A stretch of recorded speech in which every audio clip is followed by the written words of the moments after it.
እንደ አውሮፓውያን አቆጣጠር ነሐሴ 6 ቀን 1945 ዓ.ም ሰዓቱ ከጠዋቱ 2:15 ነበር።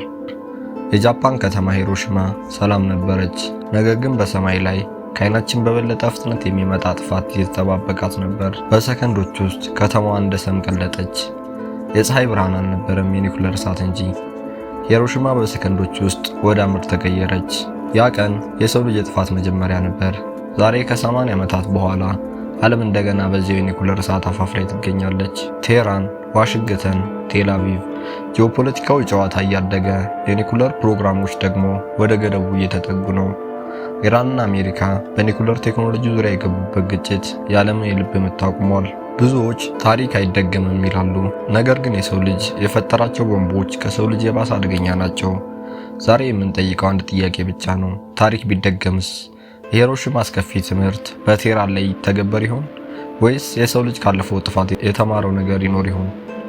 ዛሬ በሰው ልጅ ታሪክ ውስጥ ትልቁ የህልውና አደጋ እና የኒኩለር ድብቅ ሚስጥር ወደ ውስጥ ጠልቀን እንፈታለን። አብራችሁን ቆዩ።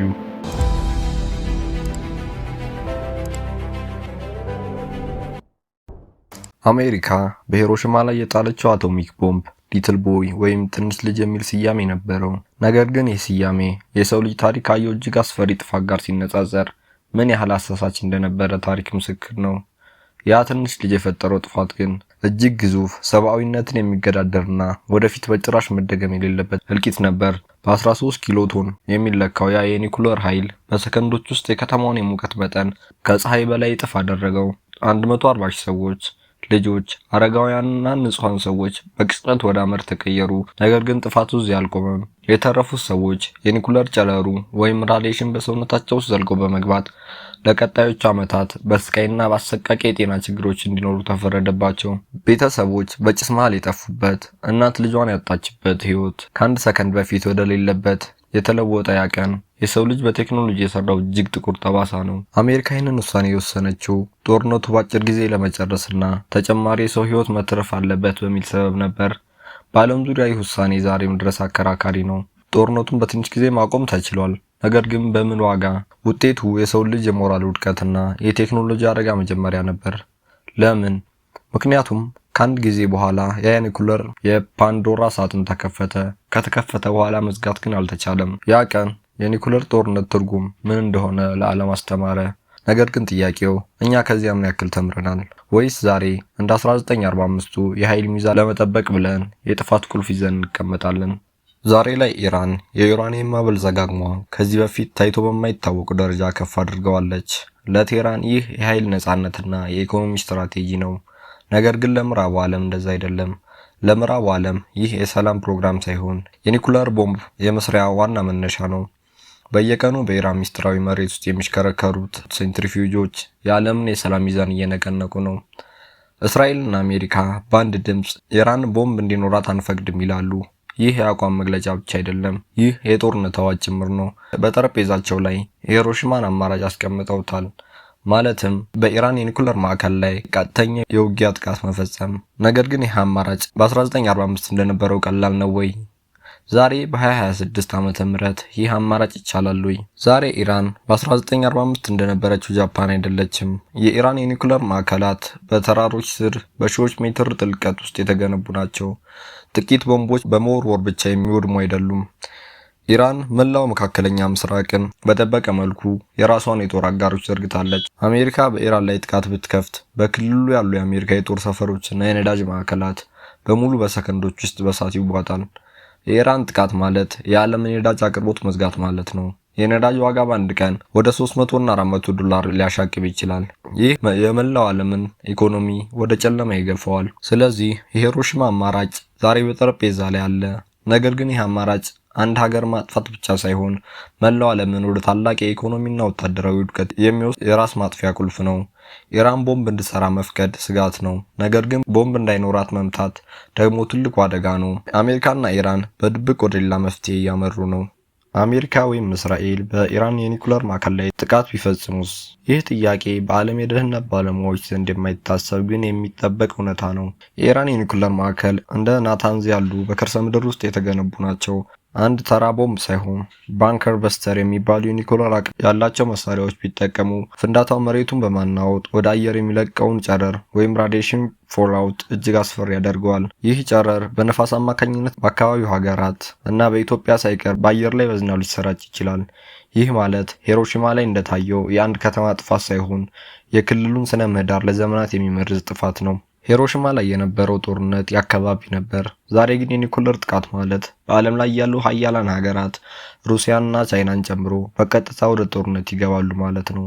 ኢራን ለሩሲያና ለቻይና የነዳጅና የጂኦፖለቲካ አጋር ናት። የአሜሪካ ጥቃት ከሩሲያና ከቻይና ጋር ያለውን የኃይል ሚዛን በመስበር ሶስተኛውን የዓለም ጦርነት በአንድ ሰከንድ ውስጥ ያነሳል። ይህ የጦርነት ሰንሰለት የትኛውም ሀገር አሸናፊ የማይሆንበት የጥፋት መድረክ ይሆናል። ይህ በጣም አሳሳቢ ነው። የቀይ ባህር መስመር የዓለም የንግድና የነዳጅ ደም ስር ነው። ግጭቱ ሲነሳ ይህ መስመር ለዘላለም ይዘጋል። የዓለም የነዳጅ አቅርቦት ይቆማል። ይህ ማለት በኢትዮጵያ ውስጥ ነዳጅ መጥፋት ብቻ ሳይሆን የዋጋ ንረቱ የሰው ሕይወት እስከ መፈታተን ደረጃ ይደርሳል። መላው ዓለም ወደ ግሬት ዲፕሬሽን ወይም ወደ ታላቁ የኢኮኖሚ ውድቀት ውስጥ ይገባል። የፋይናንስ ተቋማት፣ የዲጂታል ክፍያ ስርዓቶችና የአቅርቦት ሰንሰለት በአንድ ጊዜ ሲቆሙ ዘመናዊ ስልጣኔ እንደ ካርታ ቤት ይፈረካከሳል። ጥያቄው ቦምቡ ስለመጣል አይደለም። ጥያቄው ቦምቡ ከተጣለ በኋላ በምንኖርበት ዓለም ውስጥ የምንተርፍበት መንገድ አለ ወይ የሚለው ነው። ኒኩለር ጥፋት እንጂ ተስፋን አይዘራም። የኢራን ውጥረት ዛሬ የሁሉም የዓለም ሀገራት የጋራ ስጋት የሆነው ለዚህ ነው። ዛሬ ያለነው በ1945 ዓ.ም አይደለም። ያን ጊዜ የነበረው ቴክኖሎጂ ገና በጀንበር ላይ ነበር።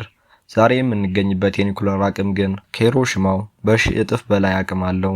አንድ ዘመናዊ የኒኩለር ቦምብ ለአንድ ከተማ ሳይሆን ለመላው አህጉር የሚበቃ ጥፋት አለው። ታዲያ ይህንን ሁሉ ጥፋት በእጃችን ይዘን ገና በህይወት አለን። ለምንስ ታሪኩ እንደ ሂሮሺማ በየቀኑ አይደገምም? ምክንያቱም የጋራ መጥፋት የሚባለው የማይናወጥ ህግ ነው። ይህ ማለት አሜሪካ ኢራን ላይ ቦምብ ብትጥል ኢራን ምላሽ ትሰጣለች፣ ወይም የኢራን ሀገሮች አጸፋ ይመልሳሉ። በመጨረሻም ሁለቱም ወገኖች የሚጠፉበት የጥፋት መድረክ ይፈጠራል። በስልታዊ ቋንቋ ይህ የሰላም ሚዛን ወይም ባላንስ ቴዎሪ ይባላል። አሜሪካ ኢራን ላይ ቦምብ ብትጥል የራሷ ማጥፊያ ሊሆን ይችላል። ለምን? ምክንያቱም ኢራን ስትጠፋ ዓለም አቀፍ የነዳጅና የንግድ መስመሮች ይቆማሉ፣ አጋሮቿ ለአደጋ ይጋለጣሉ፣ እናም መላው ኢኮኖሚ ስርዓት ይወድቃል። ስለዚህ ቦምቡ በመጣል ለሀያላን ሀገራት የመጨረሻ አማራጭ ሳይሆን የመጨረሻ የራስ ማጥፊያ ቁልፍ ነው። ለዚህ ነው ዲፕሎማሲው፣ ውይይት እና ማዕቀቦች የኒኩለር ጦርነትን የሚተኩት። ምክንያቱም ማዕቀብ መጣል ይቻላል፣ ነገር ግን ኒኩለር ከፈነዳ በኋላ ምንም አይነት ዲፕሎማሲ የለም። ኢራንና አሜሪካ ዛሬ በዲፕሎማሲ ገመድ ላይ ይራመዳሉ። አንድ ስህተት፣ አንድ የተሳሳተ ስሌት ወደ ጦርነት ሊወስዳቸው ይችላል። ነገር ግን ሁለቱም ወገኖች የኒኩለር ጥፋትን ያውቁታል። የሂሮሺማ ትምህርት በሰዎች ሕሊና ውስጥ እንደገና መደገም የሌለበት ጥፋት ነው ተብሎ ተጽፏል። ስለዚህ ዛሬ በዓለም ላይ ያለው የኒኩለር ስጋት የጦርነት መነሻ ሳይሆን የዲፕሎማሲው ማብቂያ መለኪያ ነው። ጦርነት የሰው ልጅ የጋራ ጥፋት ነው። በአንድ በኩል የዓለም ሀያላን ሀገራት የሚያደርጉት ፍልሚያ፣ በሌላ በኩል ደግሞ እኛን እንደ ኢትዮጵያ በእነዚህ ማዕበሎች ውስጥ የምናልፍበትን መንገድ የመጪውን ትውልድ ዕጣ ፈንታ ይወስናል። የኒኩለር ጦርነት ስጋት ቢኖር የሰው ልጅ አስተውሎትና ጥበብ ከጥፋት እንዲታደገን እንመኛለን። ኢትዮጵያ እንደ ሀገር ትልቅ አቅም አላት። በታሪካችን ውስጥ ስንት ፈተናዎችን ያልፈናል። ዛሬ ስላወራንባቸው አስፈሪ የሚመስሉ አደጋዎች ለእኛ መሳሪያ ሳይሆኑ ለጥንቃቄ መነሳሳት ሊሆኑ ይገባል። እንደ ሀገር ስትዘጋጅ አደጋዎች በራሳቸው ይሸሻሉ። ይህ ቪዲዮ ለእርሶ ምን አይነት ስሜት ፈጠረ?